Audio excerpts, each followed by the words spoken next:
hei hi kham pat pastor ho thu te an ni akum atang hian hei akum dot ang zelin an thut kum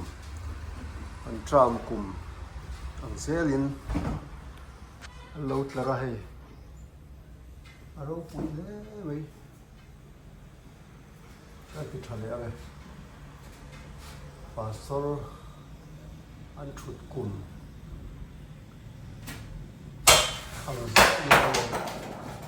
ăn đổ ta ra hề rau quý lẽ mấy thì giờ pastor tắm tập ăn đồ này có đi vào cả ở đây về thuộc hạt bỏ rễ này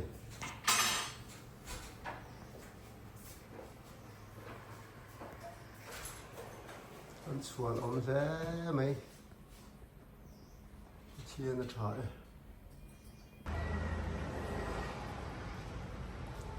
sang khát giấc của sông sari sang thì sông nhị pa sông nhị ta chụp cái điện hoa này gì đấy